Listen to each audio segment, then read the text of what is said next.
Hello, believers, non believers, and everyone in between.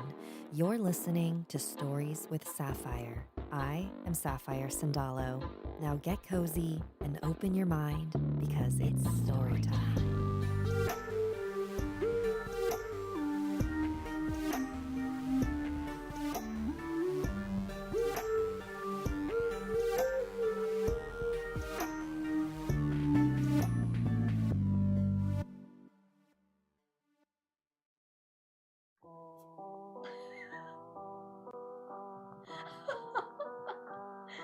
Welcome to the Hello everyone. Welcome to Butt Stream. He jumped on my lap right before I started and he's been here for minutes. So this I want to see how long it takes for him to get This is either the best live stream or the worst. I can't. Also, he has like massive diarrhea, so this is probably a terrible idea. Say hi, Norman. This is my dog Norman. He's a 3-year-old red heeler, and he's bad. He's a bad dog. What are you looking at, dude?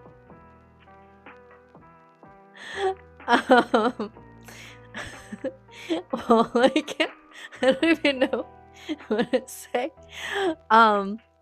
Welcome to my Thursday live stream. Sorry that I had to cancel yesterday. We had a blackout, and so I didn't have any Wi-Fi, so there was no way for me to stream. I could have used my phone, but I was trying to conserve my phone battery in case of emergency, and it was very low. So Thursday live stream. The Thursday live stream. Okay, you cozy? Yeah, he's like sitting for real now. He's gonna be here for a while. So the Thursday live stream is a little different from Wednesday. Wednesdays I read your emails.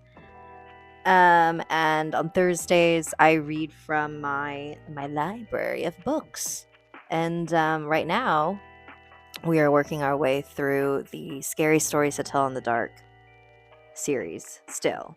Oh shoot, we're gonna be finishing that soon. So if anyone has any recommendations of what to do next, maybe I could also do like creepypastas. I know it's not technically a book, but I like having oh god, he's wiping his butthole on me.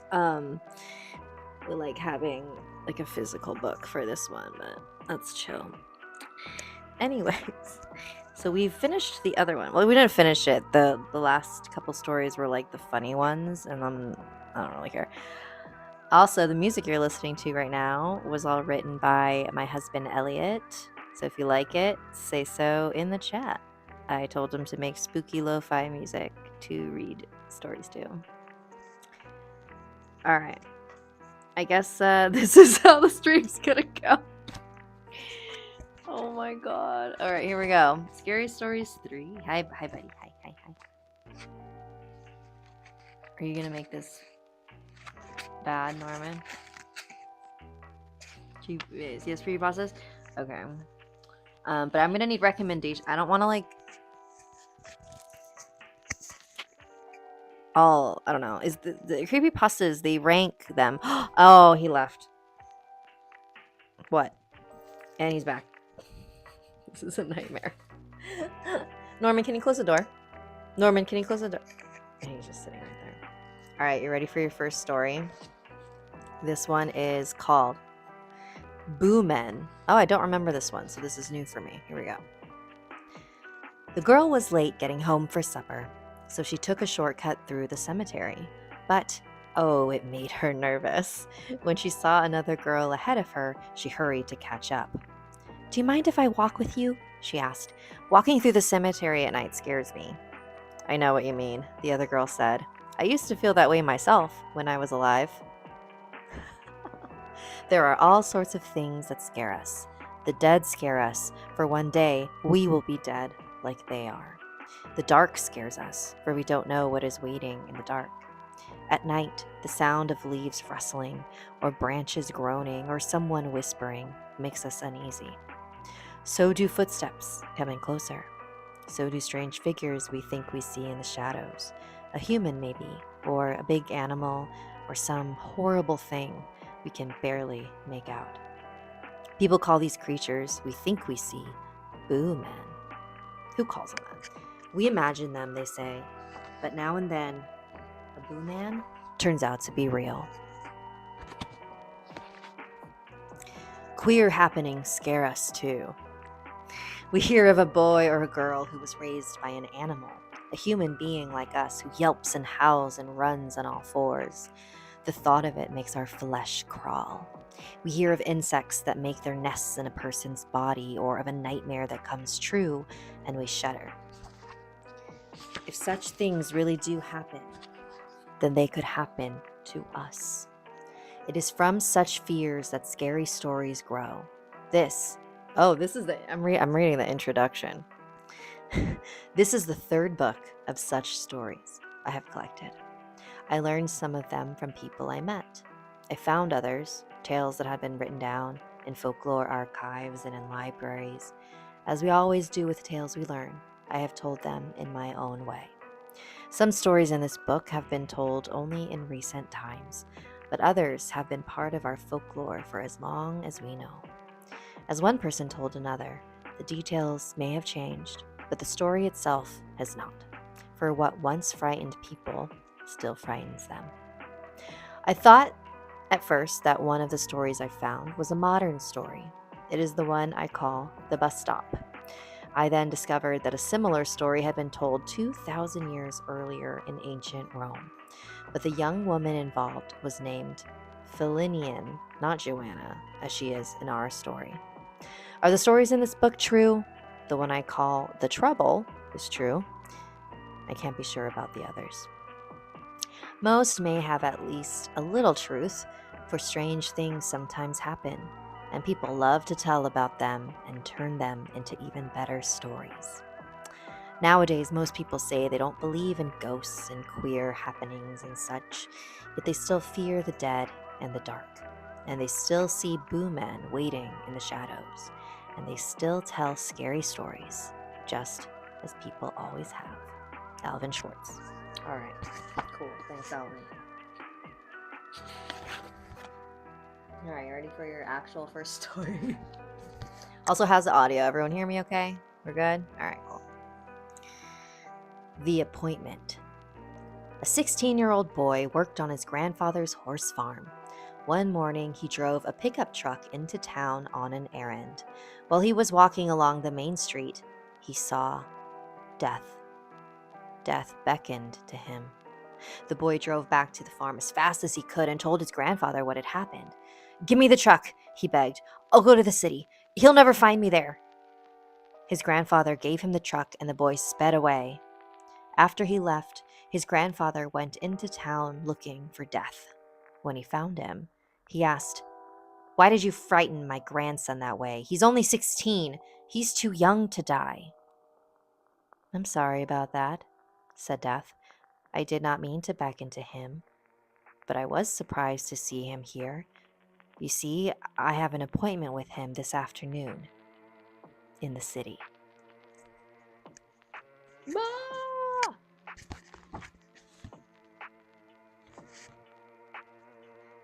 Did she say queer? Yes. It says queer happenings. This is written in like what, the 80s?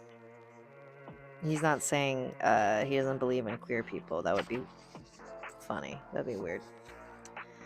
And there's also a cool drawing. There's a boy in his truck, and then there's Death.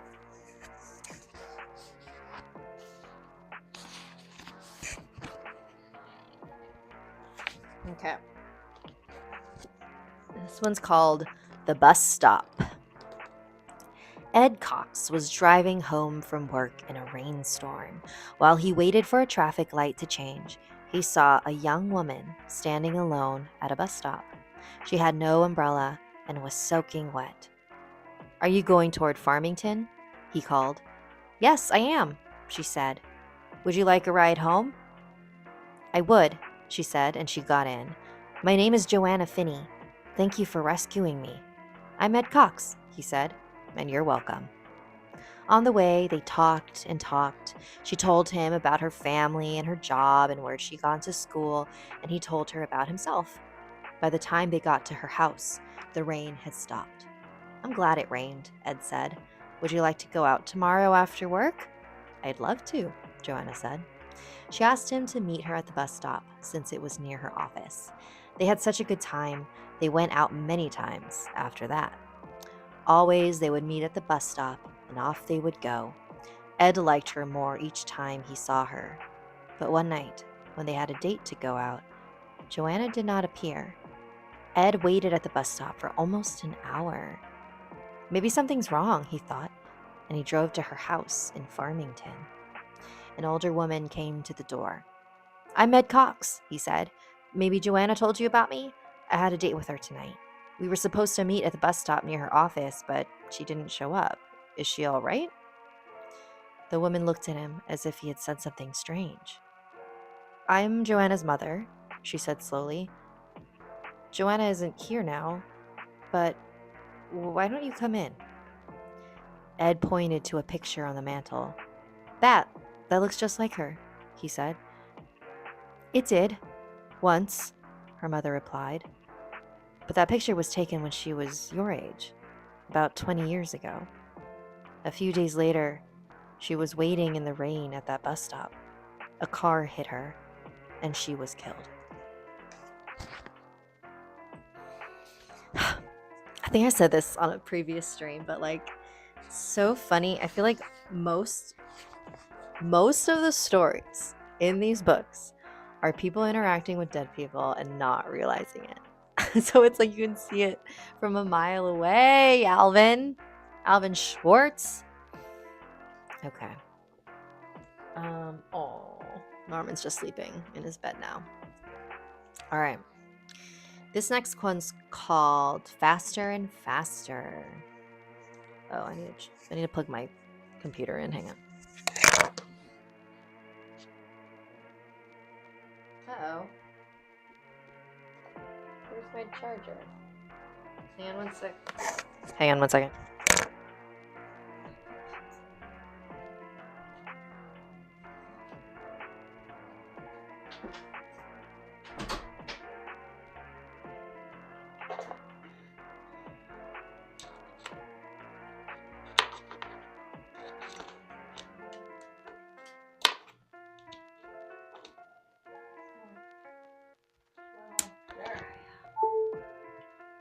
Ay.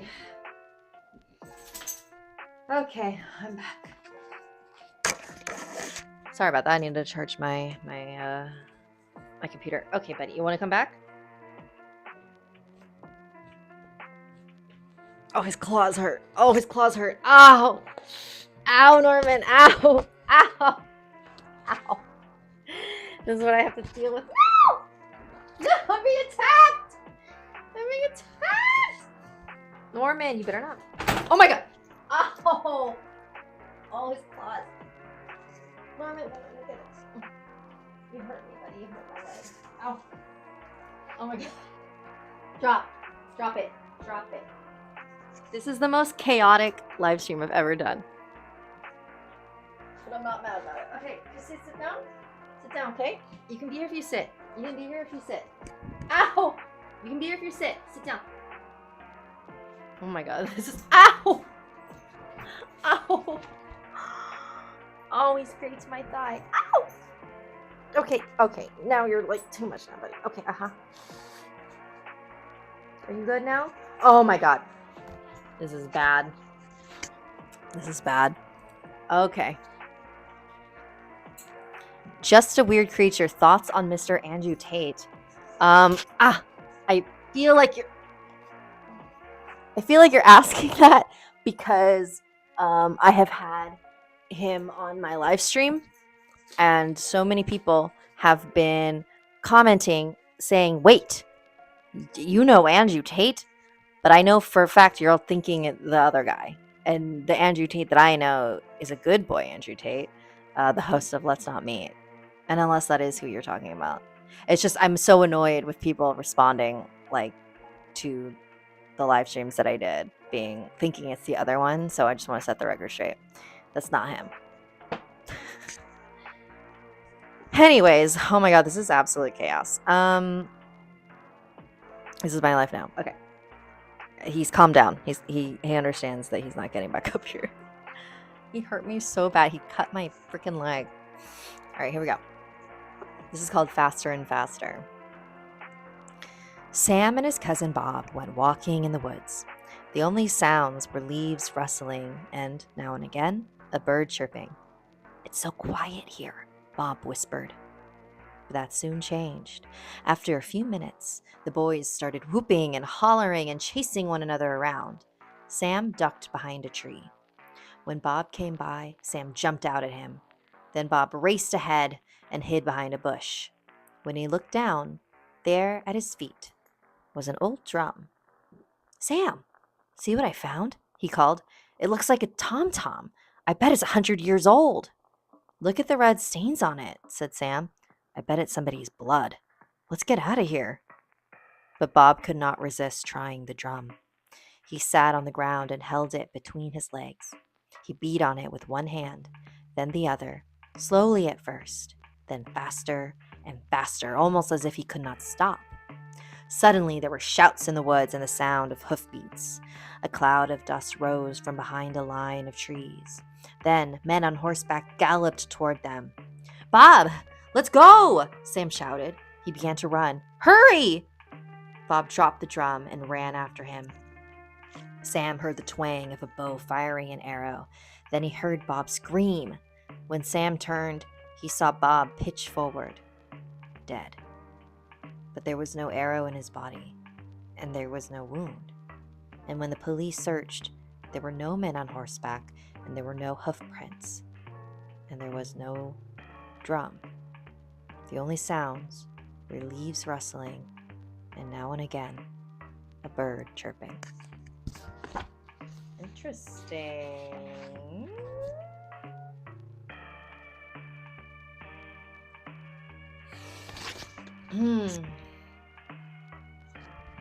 What's going on in the chat here?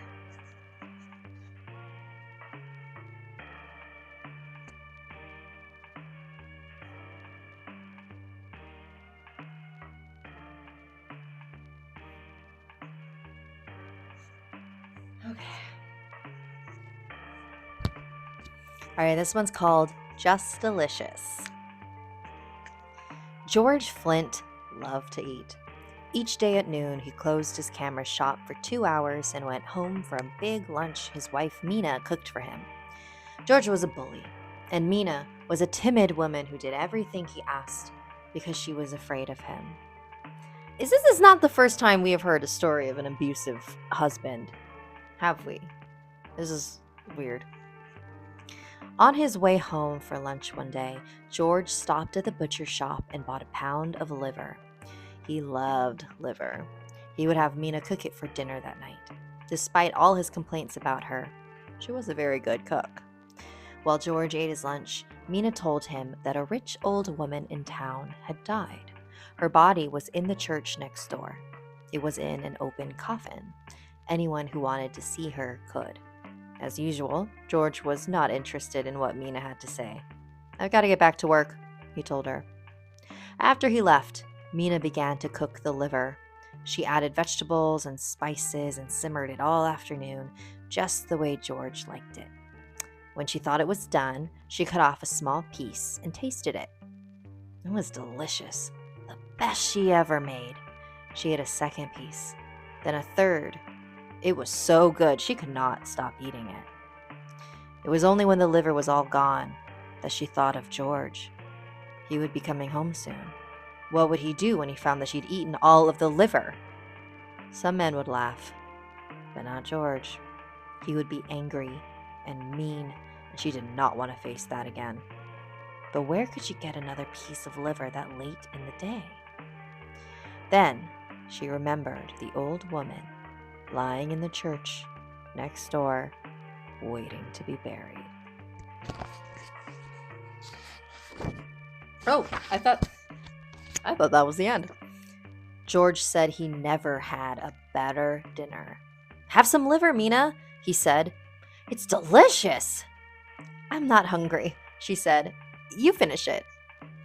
That night, after George had fallen asleep, Mina sat in bed trying to read, but all she could think about was what she had done. Then she thought she heard a woman's voice. Who has my liver? It asked. Who has it? Was it her imagination? Was she dreaming? Now the voice was closer. Who has my liver? It asked. Who has it? Mina wanted to run. No, she whispered. I don't have it. I don't have your liver. Now the voice was right next to her. Who has my liver? It asked. Who has it? Mina froze with terror. She pointed to George. He does. He has it. Suddenly, the light went out, and George screamed and screamed. Yucky. Is she missing her big toe too?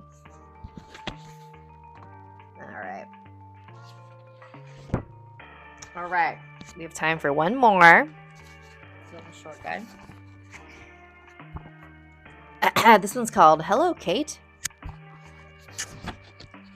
Tom Connors was on his way to a dance in the next village. It was a long walk through the fields and woods, but it was a soft, sweet evening, and he loved dancing, so Tom didn't mind.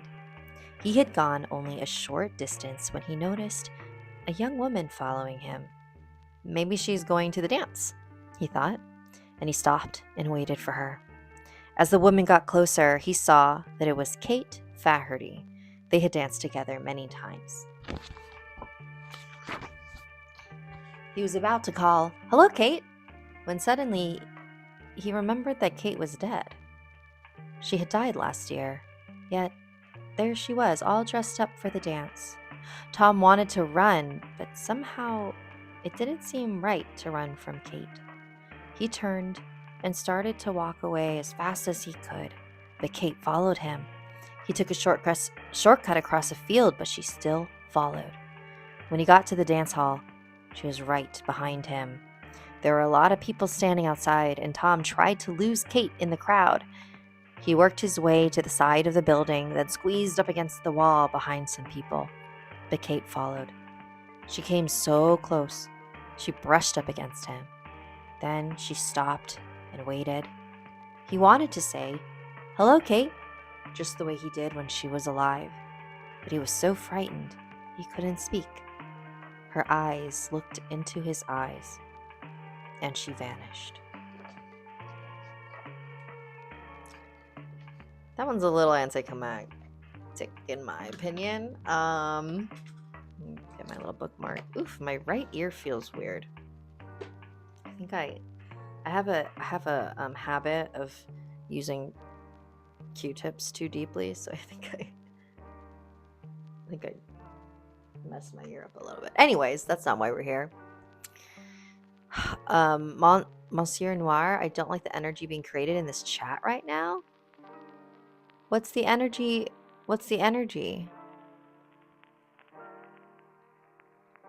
Do people need to be banned?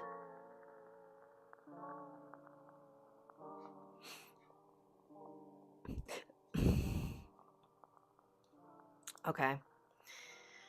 All right, y'all. Melanism. I love the Manananggal in the back. Yes, this is a Manananggal doll. And her little leggies right here. It's from Creatures of Cuento. They sent it to me from the Philippines, and you can go to their Instagram if you want more info. All right, y'all, that's the end of our stream. I will be back for regular Wednesday streams next week at 5:30. You can send me your emails to storieswithsapphire@gmail.com. What else is happening next week? I don't think anything else is happening next week. I don't think so. I have to check. I feel like I'm still, I'm still in a lazy holiday mode, so I need to snap out of it. All right, y'all.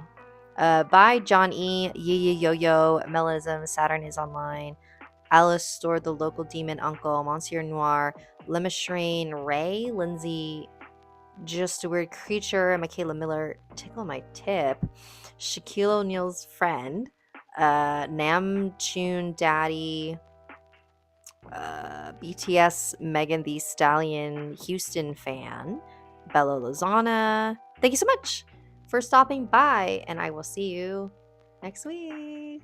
Bye.